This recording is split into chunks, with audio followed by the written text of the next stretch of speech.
하죠. 최고의 기업. 세상에서의 최고의 보물을 뭐라고 생각하세요? 우리 성도님들의 최고의 보물, 기업을 무엇이라고 생각을 하세요? 로마의 호민관이었던 그라투스는 아버지가 일찍 돌아가셨어요. 그래서 어머니 밑에서 이제 생활하다가 호민관이 되었는데, 그 가정에 아주 기부인 선명이 와서 자랑들을 합니다. 이 목걸이는 다이아인데 어떻습니까? 그리고 이 사파이어 반지는 어떻습니까? 금팔찌는 어떠세요? 하고 굉장히 자랑을 해요. 그리고 우리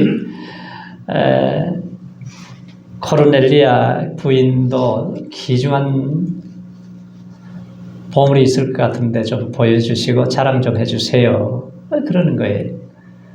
그런데 벌떡 일어나서 나가더니 잠시 후에 두 아들을 이렇게 팔짱을 끼고 들어왔어요. 우리 집에 가장 귀한 보물은 하나님이 주신 선물인 우리 두 아들이 최고의 보물입니다. 그렇게 얘기하는 거예요. 사람들은 눈에 보이는 금이나 다이아나 이러한 것을 보물로 생각하지만, 우리 하나님의 백성들은 하나님이 가장 소중하게 여기는 게 뭐예요? 한 영혼을 온 천하보다도 귀하게 여기세요. 그래서 우리가 영혼을 귀하게 여기고 하나님의 주신 이 자녀들이 우리에게는 가장 큰 보물이 되는 거죠. 자식은 하나님의 선물이기 때문에 소홀히 여길 것이 아니라 장차 가정의 주역이 될 것이고 나라와 민족을 이끌어갈 주역이 될 우리 꿈나무들이고 희망이잖아요. 그래서 우리가 하나님의 은혜를 잊고 하나님의 사랑을 잊고 살아가는 우리 자녀들이 되어야 앞으로 훌륭한 믿음의 사람들로 세워질 때에 하나님이 책임져 주시고 하나님이 축복하시는 우리 자녀들이 되도록 기도하시기 바랍니다. 우리 자녀들이 잘 되는 것이 우리에게는 가장 소중한 기업이라는 거예요. 그래서 자녀는 하나님이 주신 최고의 기업이다. 그런데 우리가 어릴 때는 그렇게 귀엽고 사랑스러운 자녀들이 성장해서는 부모의 걱정거리가 될 때도 있죠. 그래서 스코틀랜드 속담에 보면은 자식들이 어릴 때는 이 재롱을 부리면서 부모의 두통을 없애주는데, 이 자녀들이 성장을 해서 크게 되면은 근심 걱정거리가 되어서 두통거리를 만들어준다. 그래요. 프랑스 속담에도 자녀가 있는 부모는 행복하지만 자녀가 없다고 해서 불행하지는 않다고 그랬어요. 우리가 잊지 말아야 될 것은 우리가 자녀들이 얼마나 소중한 기업인가, 이걸 잊지 말아야 됩니다. 어떤 회계사가 비록 가난하지만 아주 진실한 교인의 세금 보고서를 작성해 주려고 갔어요. 그래서 회계사가 소유하고 재산 가지고 계신 재산에 대해서 좀 말씀을 해주세요. 그랬더니 저는 가진 것이 굉장히 많습니다. 그래요. 뭘 가지셨습니까? 그랬더니 저는 하나님이 주신 영생을 가졌습니다. 그리고 크고 아름다운 천국에 내가 집이 있습니다. 사람들이 생각조차 못하는 내가 평화를 누리고 있습니다. 그리고 말로 다 할 수 없는 내 즐거움이 있고 영원히 변치 않는 사랑을 받고 살아갑니다. 그리고 현숙하고 신실한 아내가 있고 부모에게 순종하는 자녀들이 있습니다. 진실하고 변함없는 친구가 있고 어두운 밤에도 내가 찬송을 할 수 있고 나에게 때를 따라 필요를 채워주는 우리 예수님이 내 인생의 주인으로 모시고 살아갑니다. 이걸 들어보더니 정말 많은 것을 가졌군요. 그런데 당신의 재산에 세금을 부과할 수가 없습니다. 그리고 갔다는 거예요. 그래서 자녀는 우리 하나님의 주신 축복이죠. 택한 백성을 향해서 하나님은 축복을 야곱이 자녀들을 위해서 축복하고 기도할 때 그러잖아요. 하늘의 신령한 복을 주세요. 그리고 물질의 복을 주시고 젖먹이의 복과 태의 복을 주옵소서. 그렇게 기도를 하게 됩니다. 처음 인류에게 주셨던 번성의 복이 이 자녀를 통해서 계속해서 이루어져 가고 있습니다. 고려은단의 사장 조규철 씨가 그 24세 때 새벽 기도를 나갔어요. 새벽 기도를 마치고 목사님이 앞에 계셔가지고 목사님이 인사를 이래 하는데 담배가게 뚝 떨어져 버렸어요. 그러니까 이게 얼마나 무안하고 창피하고 그래서 내가 담배 끊어야 되겠다고 그냥 아주 몸부림을 쳤는데 안 끊어져요. 그래서 그가 담배가 생각나면 기도를 하면서 은단을 씹기를 시작했어요. 근데 은단을 씹으면서 하나님이 은혜를 주시니까 담배가 끊어져 버린 거예요. 그래서 내가 이제 사업을 하는데 이제 담배를 줄이고 뭔가 사람들에게 건강하게 하는 사업을 해야 되겠다. 그래서 일본 사람들이 경영하던 은단 회사가 있었는데 1943년도에 50원이면은 굉장히 큰 거금이에요. 그 거금을 주고 인수를 했습니다. 그걸 인수를 해서 이제 하다 보니까 6.25 전쟁이 나버리고 그리고 1955년도에 제기동에다가 이제 고려 은단 회사를 세웠어요. 그리고 나서 어떻게 하든지 이 민족 복음화를 위해서 애를 써야 되는데 어떻게 할까? 그러다가 그가 Jesus loves you. 예수님이 당신을 사랑합니다. 하는 광고판을 그냥 크게 만들어가지고 경부고속도로 지나가는데 호남고속도로, 중부고속도로, 올림픽대로 가는 곳마다 이걸 쫙 세워놨습니다. 그리고 하나님이 은혜를 베푸시니까 70%, 80%를 점유율을 가지고 회사가 계속 일어나기 시작해요. 그래서 구제 사업도 하고 북한의 어려운 문제를 도와주기도 하고 아주 귀한 사업을 하게 되었다는 것입니다. 그때 어떤 사람이 유서를 남겼어요. 유서를 남겼는데 나의 전 재산을 아들에게 물려줄 것이지만 아들이 바보가 되기 전에는 유산을 물려주지 않는다. 그랬더니 랍비가 이거 좀 이상한 질문 같습니다. 제가 한번 물어보는데 왜 그런 생각을 가지셨습니까? 그랬더니 갈대를 입에다 물고 엉금엉금 기면서 울음소리를 내면서 기어다니는 모습을 보여주는 거예요. 그게 뭔 얘기냐면은 우리 아들이 이제 아이를 낳아서 아주 귀엽게 잘 키우는 모습을 볼 때에야 내가 전 재산을 주겠다는 거예요. 그래서 자식이 태어나면은 사람은 바보가 된다는 말이 거기서 나온 거예요. 유태인들에게 자식은 매우 소중한 존재이죠. 그래서 부모는 자식을 위해서 모든 것을 희생을 합니다. 그래서 자녀는 사랑의 열매로서 기쁨을 심어주지 않습니까? 내 집 내실에 있는 내 아내는 결실한 포도나무 같으며 내 상에 둘린 자식은 어린 감람나무 같다 그래요. 어버이를 닮은 외모를 닮은 성격을 닮은 이 자녀들을 볼 때 그렇게 기뻐하잖아요.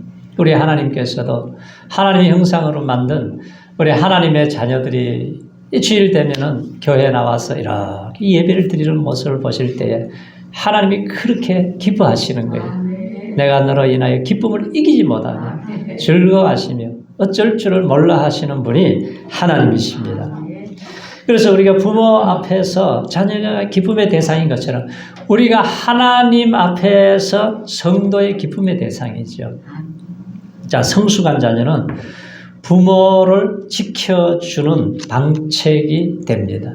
자, 오늘 5절 말씀에 보면은 이것이 그 전통에 가득한 자는 복되도다. 저희가 성문에서 그 원수와 말할 때에 수치를 당치 아니하려로다. 그래서 그 과거에는 부족들이 자녀들이 많으면은 이제 전쟁을 치러도 화살이 있어야 전쟁이 승리하듯이 이 자녀들이 있어야 돼요. 근데 요즘은 인구 절벽이 되어서 시집 장가도 안 가려고 그러고 자녀가 안 태어나서 앞으로 참 우리나라의 미래가 어둡잖아요.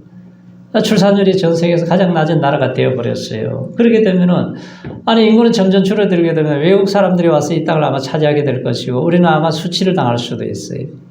그래서 우리 청년들은 장가 가서 3명, 5명씩 아기를 잘 낳아야 돼요.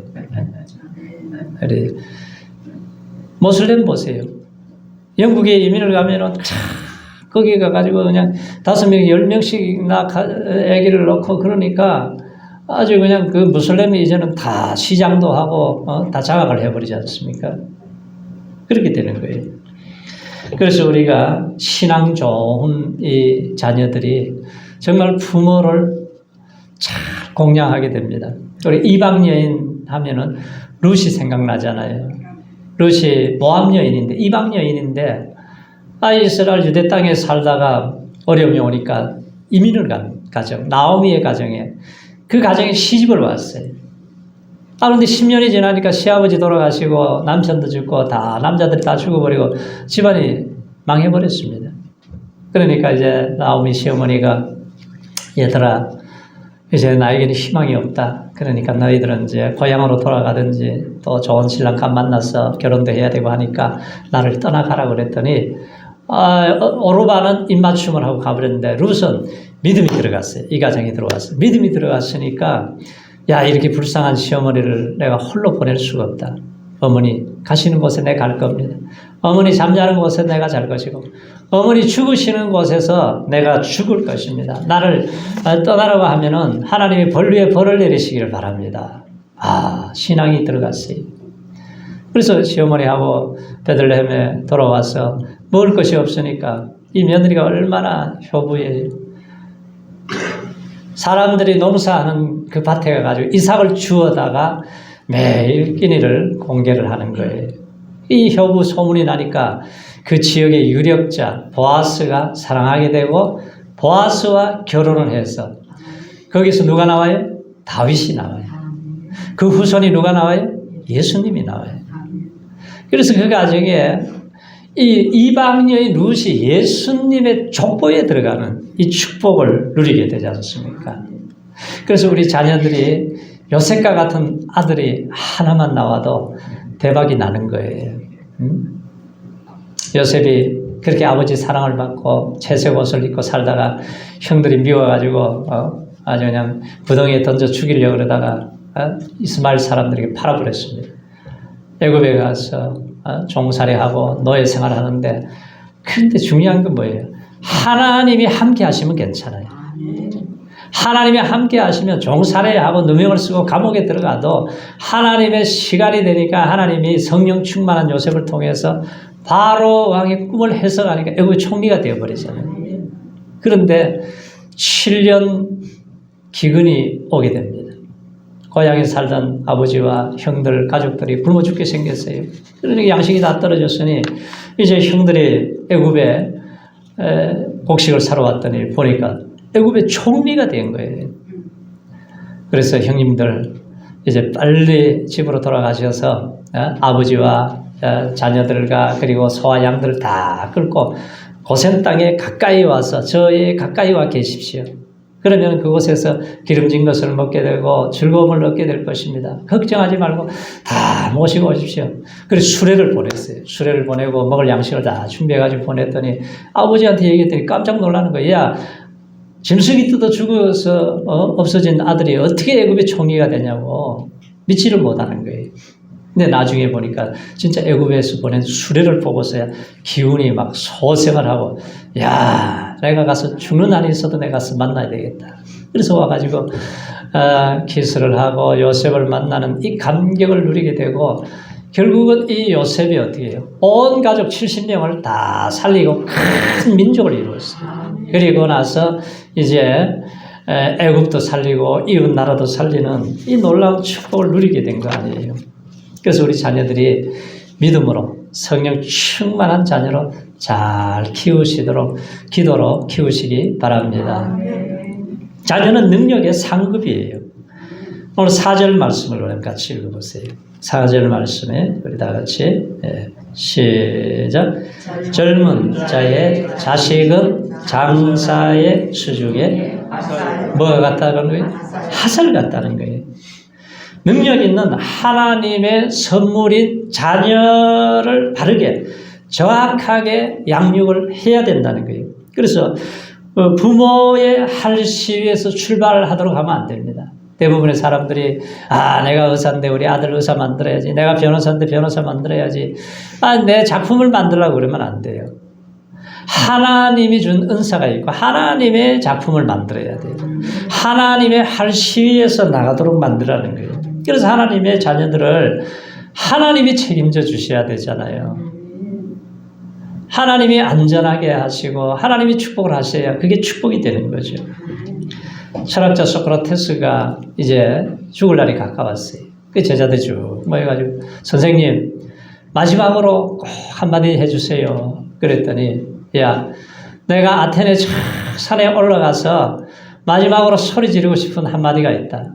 그게 뭐냐 하면은 사람들이요 재물을 모으기 위해서 돈 벌기 위해서 힘과 정성을 거기다 다 쏟지 말고 자녀를 사랑하고 자녀를 바르게 키우고 자녀가 성공하도록 힘을 거기에다 쏟아 부어라. 내 일생을 통해서 얻은 가장 큰 교훈이라고 그랬어요. 예수님도 뭐라 그래요? 예루살렘의 딸들아 나를 위해서 울지 말고 자녀들을 위해서 울라는 거예요. 그래서 부모님들은 이제 사업하고 직장하고 뭐 결혼해서 생활하다 보면은 우리 시행착오도 하고 이러다 보면은 우리가 소홀히 할 때도 있고 내 마음대로 잘못될 때도 있고 그러지 않습니까? 그런데 손주 손녀가 태어나면은 할아버지 할머니들은 아주 사랑으로 잘 키워요. 왜? 그만큼 다 경험이 많고 경륜이 많기 때문에 그렇지 않습니까? 그래서 우리 자녀들은 미래의 희망이고 꿈이고 그리고 가정에 이 나라 이민족을 짊어지고 갈 미래의 희망들이지 않습니까? 그래서 우리가 이 후손들을 잘 하나님의 말씀으로 양육할 때에 이 나라가 건강해지고 나라가 든든해지고 미래의 희망이 있는 거예요. 그래서 부모는 자녀를 바르게 양육할 책임이 있는 거죠. 어떻게 하든지 우리가 가슴에 품고 기도로 키워야 되고 말씀으로 잘 양육할 때에 하나님의 인도를 받게 해야 돼요. 한나가 통곡에서 눈물로 얻은 아들이 사무엘인데 젖을 떼자마자 하나님 앞에 드렸잖아요. 그랬더니 그 믿음의 엘리 제사장하고 같이 생활하면서 믿음이 얼마나 참 성숙하니까 나라가 무너지고 나라가 망할 위기가 찾아왔을 때에 이 사무엘을 통해서 미스바 성회를 통해 나라를 구하는 큰 구원의 역사가 일어나요. 디모데 같은 아들도 어릴 때부터 어머니 유니게와 로이스가 다 키워서 바울을 만나니까 세계 선교를 이루는데 큰 디딤돌이 되게 하시고 역사를 만들어가는 주인공이 된 것입니다. 우리가 하나님을 섬기고 사랑하는 것이 가정에서 실제적으로 실행되어야 되고 이웃 사랑의 계명이 실행되는 것이 가정에서 이루어진다는 것입니다. 그래서 우리가 하나님을 사랑하고 말씀을 사랑하고 말씀을 마음판에 잘 새겨서 우리가 하나님이 책임져 주시는 우리 자녀들이 다 되시기를 축원합니다.